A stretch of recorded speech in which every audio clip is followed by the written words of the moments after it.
Assalamualaikum warahmatullahi wabarakatuh. Aku Devi Kusari dari 11 tingkat 3. Di sini aku mau ngejelasin alur berjalannya akses internet suatu jaringan. Nah, di sini pakai default gateway. Nah, yang pertama itu kita pergi ke CMD lalu ipconfig dengan memasukkan subnet mask dan gateway yang telah ditetapkan di komputer atau di laptop kita. Default gateway itu perangkat yang meneruskan data dari satu jaringan ke jaringan lainnya. Ini juga akan jadi router, jadi si jaringan ini tuh bakal jadi router tipe gitu itu. Nah, di sini ada router, ada switch, ada laptop atau komputer. Nah, jadi ada 3 ya. Di sini router sudah memiliki internet dan komputer dapat mengakses internetnya dengan default gateway. Nah, gimana sih cara aksesnya? Cara aksesnya itu si komputer atau laptop itu harus ada di jaringan yang sama dengan si routernya.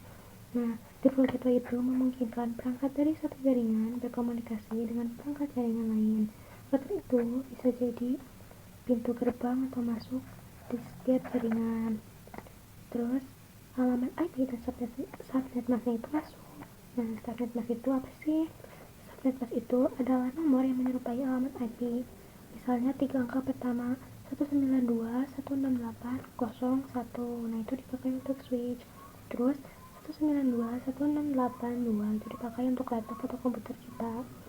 Nah, untuk selanjutnya juga 192.168.0.3 itu untuk laptop kedua. Nah, pada setiap komputer yang berdiri berada dalam jaringan yang sama.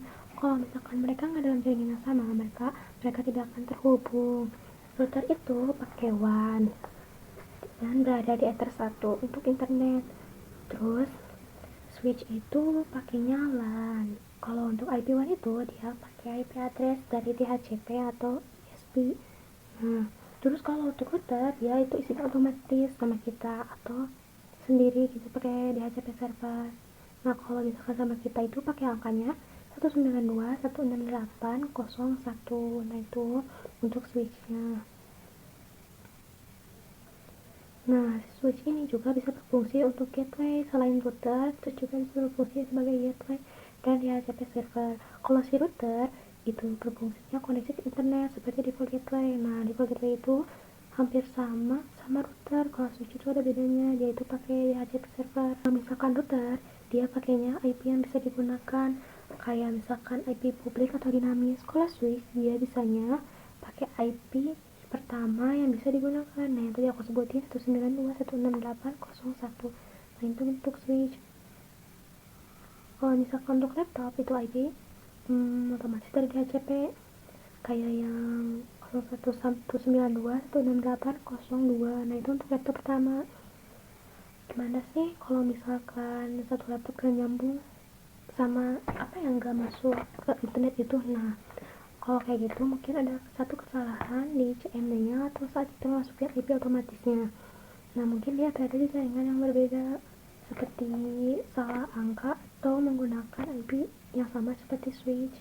Nah, dengan IP yang berbeda dari akses dari lain itu juga bisa menggagalkan masuknya internet.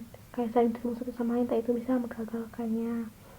Karena itu kita juga harus teliti dalam memasukkan IP-nya. Kalau IP-nya itu otomatis, kalau IP-nya itu manual, itu juga harus cek lagi karena siapa tahu ada kesalahan dari yang laptopnya itu. Nah, terus kan router itu memiliki akses internet. Nah, pokoknya router itu memiliki akses internet karena default gateway. Terus selain router juga ada switch untuk menghubungkan, bisa juga tanpa menggunakan switch.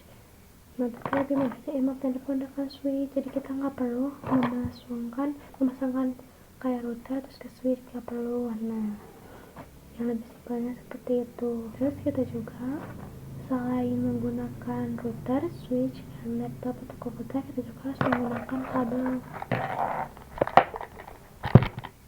Nah, kabel ini itu untuk menggunakan printer. Jadi nanti router dipasang ke laptop kita gitu.